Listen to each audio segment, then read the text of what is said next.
Okay, did it go through or do I got to redo it? I think, yeah, we're live. Um, well, welcome to Quantum Leap, folks. I'm just doing a last minute check here. I always get a message and then it somehow pops up miraculously. Um, but David here with Quantum Leap, and welcome back after our recess. Um, make sure that didn't drop off. I believe we're good. Um, Here, let me check one more thing. Sorry. Okay.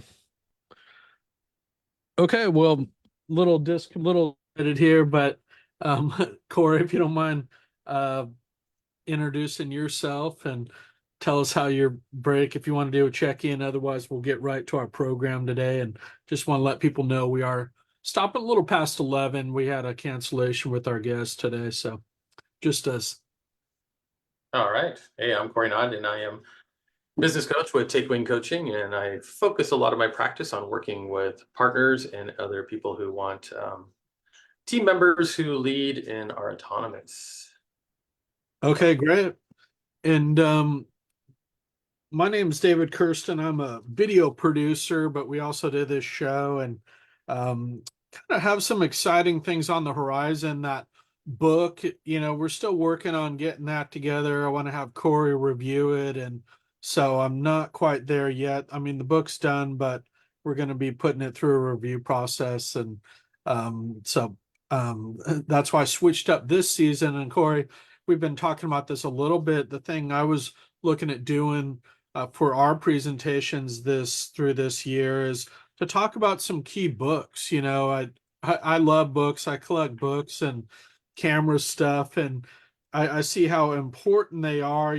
Just have a little book kind of mastermind study group, and I'll do some of my books. You'll do some of your books. Maybe there's some in the middle there, but really anything goes here. Anything that you think is important to the show, and I know we have some different tastes in terms of some of the things we've looked at. I haven't read a lot of the books that you mentioned. I want to get some of them, but I think a great introduction will be hearing you tell us about them. So um, that's just a little crib sheet for that.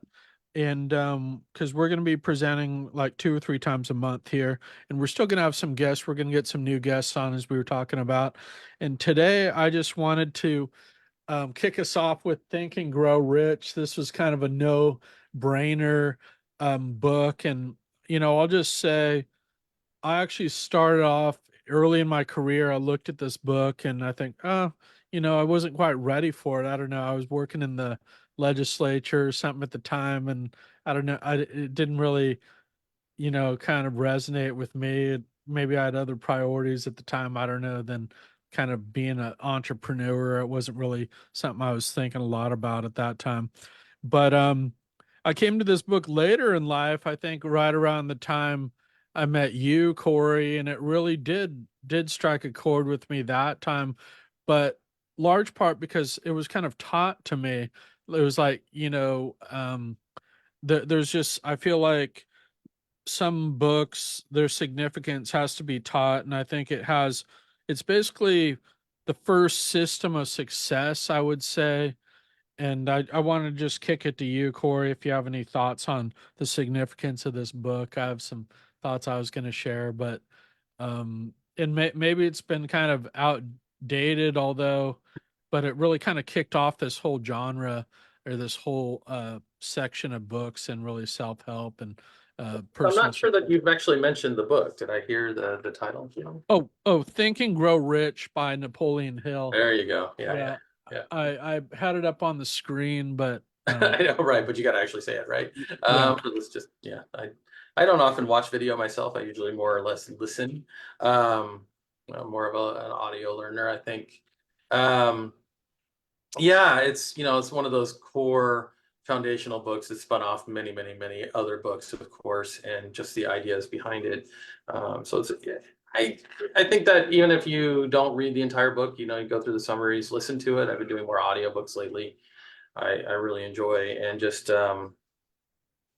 Yeah, but the importance of that is like I said, it's foundational to so many other things. So as you go through and read other books, you will hear some of the same themes because they work. Yeah, yeah, I hear you. And I probably have gotten more out of it on Audible too. I've listened to this book probably like 3 times on Audible in the past. I try to listen to it once a year, because it's such a great way to to be introduced to books, maybe at the gym or first thing in the morning sometimes. Um, but I'll just say that I just wanted to go through some of the key concepts, and I actually wanted to have a part two with this book because I thought we usually try to talk about 3 or 4 main topics on this show, and we're not going to do this in each episode, and we're not going to like be able to get to the whole book. And I think each of these topics you really, um, talk about. It's almost like a 12-step program, just like a lot of the others. But the first thing it starts with is desire, which I don't have a lot to say on. I don't think it really as good a job in this book as some of the things you do to how to unlock that desire. So I think there is but it does start off with how do we find the desire of something that we want to do, and that's I think the most critical thing. And I think when I first read this book, that's something that was lacking. It didn't kind of show me how to unlock the desire. So if that's hidden, none of the other stuff makes sense. And do you know what I mean Yeah. by that? Say, because that starts with that internal work that you do. So, what do you think about the importance of desire, or how do you really start to get at that, like what our desire is, and if we're in a kind of a dark place or a miserable, say maybe we're in a vocation we don't like, that maybe we've kind of realized that this is not for me. How do we go about finding what a better kind of desire is for our future?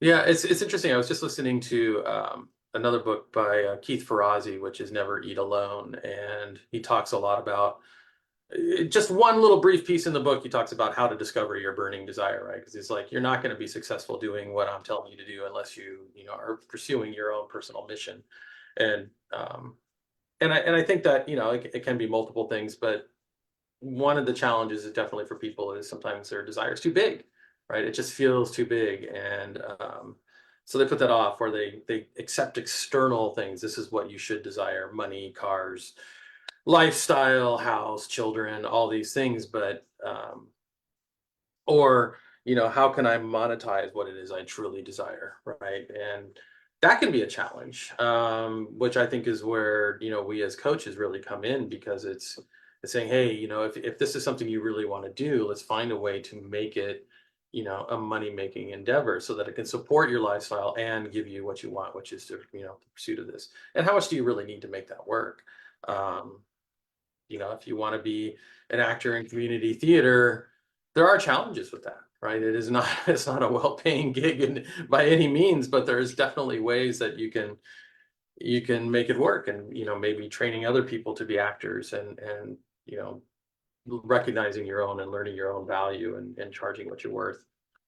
Um, and lots of people find passion in helping others do that, or being on stage, and how to make that happen. But so what am I getting at here is it's really, I think there's really a matter of literally looking deep inside yourself and figuring out what it is that really sparks your passion, and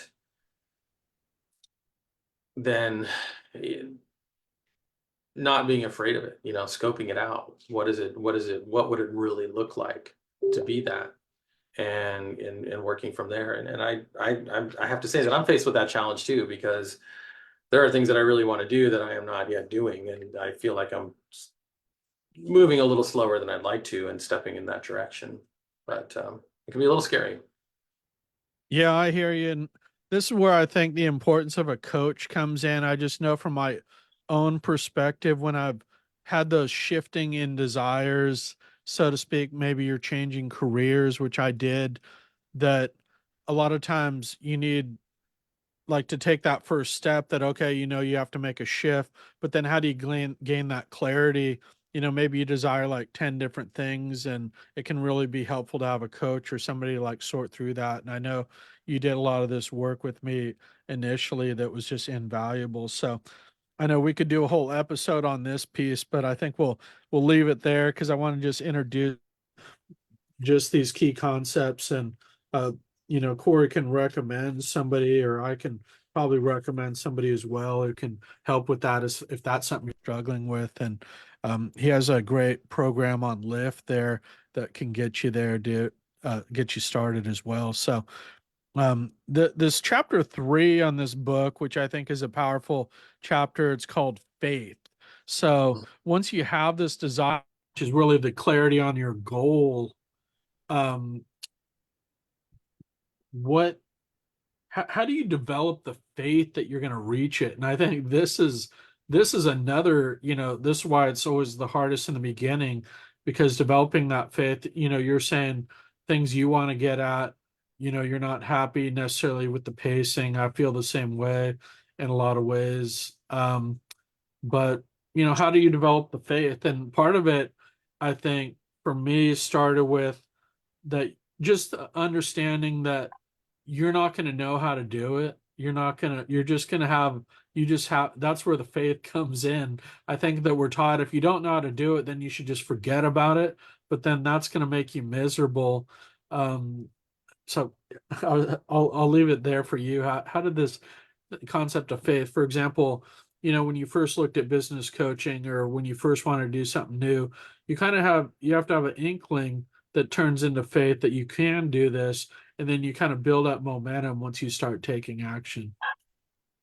Right. I think that is really, there's more in the book that gets to it, and you'll find in many others, which is more in the affirmations. If you don't have that faith, which um so to say that you have to have it, then how do you acquire it, right? How do you have that unwavering faith? And one of the things that, I think that really helped me early on was finding the statements of unwavering belief, which is like, what do you really believe that nobody can shake from you?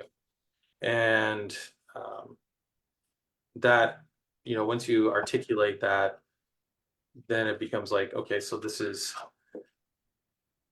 what can you do to actually create goals around that, right? Um, but it can be challenging to have the self-confidence and that faith in yourself that you can do these things. And that's where, and he talks later on, and other people get into like The Secret and so on, is affirmations, right? Is having that self language that defeats the gremlins and the anti voices in your mind. That, so you can't do that, and a lot will come depending on how you were raised, and how your parents speak to you, and how your friends, and how you speak to, it becomes how you speak to yourself. So I have find it fairly easy in some ways to feel like there's a lot I can do. I am quite capable, and I'm fortunate to have that intelligence that I learned quickly. But at the same time, I have a lot of self doubt, right? So how do those play against each other, and how do I deal with the self doubt? Yeah, well put. And I think this is another one of those fundamental things that it's almost like a rocket ship or a race car, that it has to be a lot of things that are running in sync, that if there's one little problem, or one, it's actually a major problem because it won't run at high performance. And I think, what this book and what Tony's system and what you do on Lyft aims to do is to help you get that faith, and then help you grow that faith. And I think that's what I'm getting at with that book too, that we kind of that's based a lot on your thought, a lot on some of the things I learned to really how to put all those pieces together to get the faith. And we'll return to this. It's just, in no place does other books do they say some of these concepts so succinctly, because I feel like it started with this book.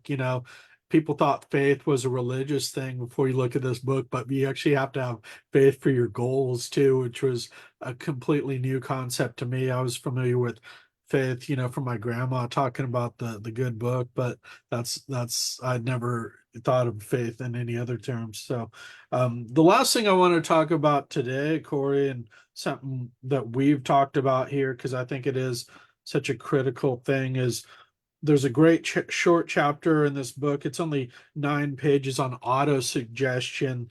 It's on page 80, and maybe I'll just read a little past.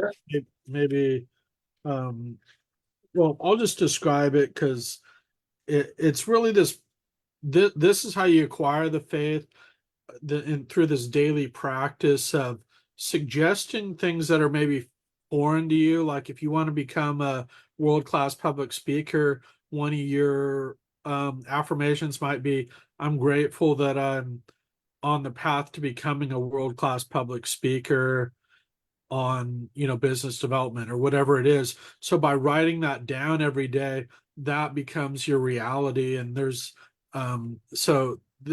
what I think is really a landmark thing in this book. That was, I maybe William James or other philosophers suggested this kind of thing before, but nowhere do I see it earlier than this book in terms of the auto suggestion, how it's laid out in this book. So I don't know if you have any thoughts on auto suggestion, and have you seen that before this book or any other place?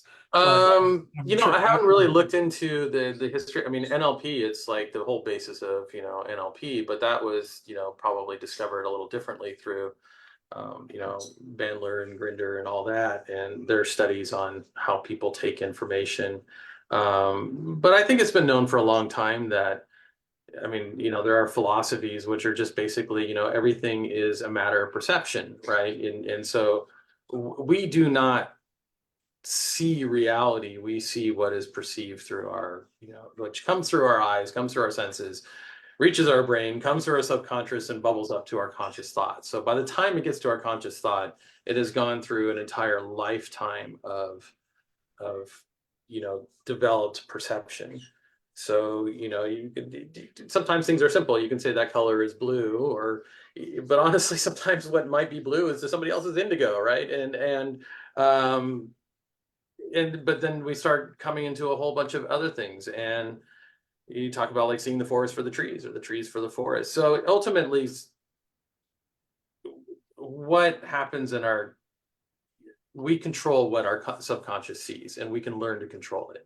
And a lot of that is done through visualization, it's done through affirmations, it's done through speaking those words. Our subconscious really has no idea what is reality and what is not. It just takes what comes and says this is reality. So the idea is that the more we speak a reality that we want, the more our subconscious just says, okay, well, that is reality. So even if you said I'm on the path to being a speaker, you could just say, look, I am an internationally famed speaker. You can be almost lying to yourself in a sense. And you've got to be a little careful because sometimes the lie can be too much to accept. But that's just a matter of keeping things simple rather than trying to go complex. Because the visualization and so on. But if you're visualizing yourself on stage speaking to 1,000 people and you're doing that over and over and over again, it really in some ways becomes a reality for yourself, and it becomes simpler to do. It becomes the vision. And so that we do a lot of that with vision work. But I even like what Brian Tracy does. He talks a lot about how his, upbringing was really, really rough, and one of the things he did is somewhere, at a very young age, like 18 or something like that, he just started saying, I like myself because I really didn't like myself. And so I just started saying, I like myself. And he just uses that over and over and over again. And every time the little gremlins come up, he's like, I like myself. I like myself. And it's almost like, I mean, the subconscious mind just cannot help but take that as a positive emotion in place of the negative ones. And so while that's a really, really, really simple affirmation, it can be, just a building block to much bigger ones. Yeah, I know Bob Proctor uses the example of like kids who are not good at homework and then they do some of this self work because they think, oh, I'm not a good student, I can't do this or that. But then once you show them, well, you open up the possibility that they could, and they start to see the world differently. So I like what you said about it. It has been for successful people, that auto suggestion's been around since the beginning of time. It wasn't necessarily called that, and people come at it different ways. And that's what I love about NLP, as you were saying, is they basically break it down to a science and have a whole. It's really a fairly complex world, though, to get to crack into it through NLP, which yeah, well put. Well, Well, actually, I was just thinking about it because Marcus Aurelius, right? So the Roman, emperor would basically say a man is but a product of his thoughts. So what he thinks he becomes, right? So I mean, that's just 2,000 years ago. I mean, people knew these principles. We just yeah, we just now have the internet to share them, right?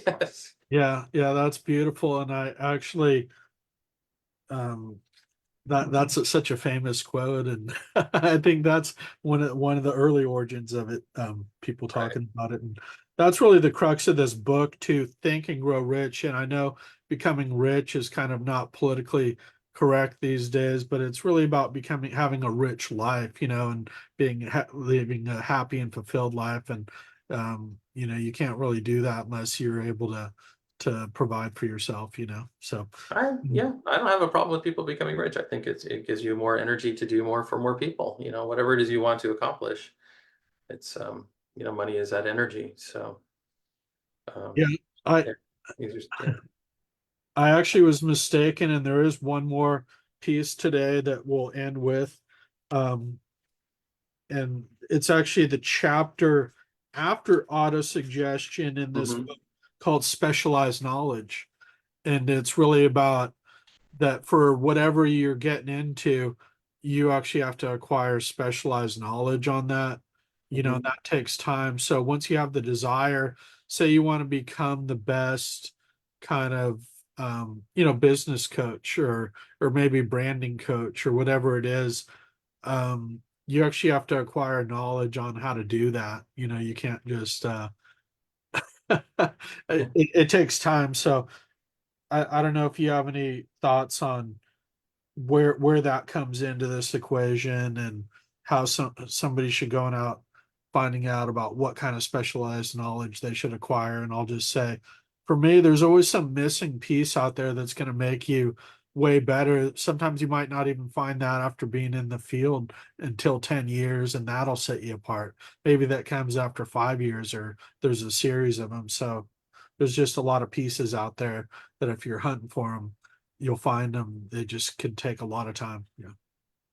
Yeah, I don't really have a whole lot to add to that other than, it just makes sense that, um, we can have a general knowledge of things, right? And maybe in some, work and business, but having that, um,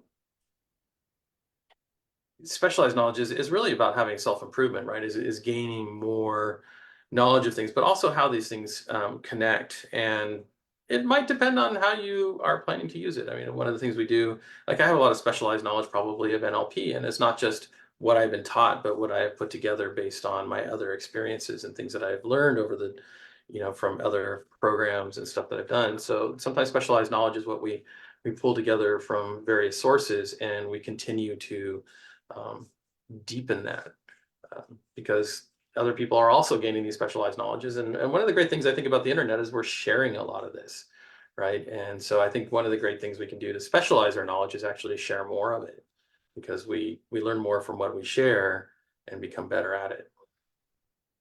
Yeah, that's something you do so well. Being out in the world, sharing all these different things and some of the speeches you give. And then you also learn so much from the people you're presenting to. They bring things in a different way. And that comes from me being a teacher as well. Yeah, So do that very well. I think one example of specialized knowledge for you is you decided you decide these new fields you want to learn about, like maybe it's disc. Another skill too, I think there's specialized knowledge about skills, was it when you decided you want to take that public speaking, be a part of that network. And because say you're a great business coach and you have all this knowledge, how do you get that out into the world? And you realize maybe you need to learn a new skill that has its own specialized knowledge. So Yeah, yeah, and just going deeper with things. NLP, like you mentioned.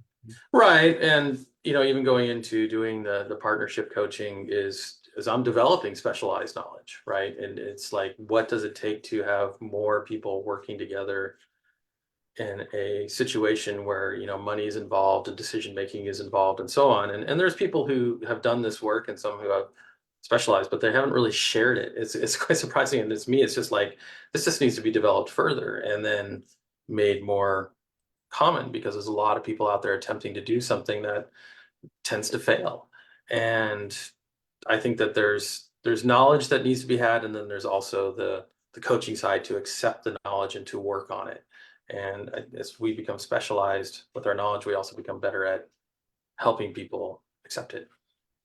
Yeah, yeah, that's what I feel like. There's like thousands of books out there on this same concept, but how do you find the ones that resonate with you and that put it in, kind of a simple system that's accessible? And that's what I kind of like about us talking about these books, because we've we like the same kind of things, simple, impactful books that aren't really overly academic, things you can pick up and use right away. And that's what we're going to try to do with some of these books. I will just give a quick preview for next week. We're going to talk about just some of the other chapters in this book: imagination, decision, persistence, this concept of mastermind, which is so powerful and you have a lot of experience with. So we'll talk about those next week. And if you do want to bring a book for, it might not be next week, it might be in 2 weeks. We'll have to see who we got for next week.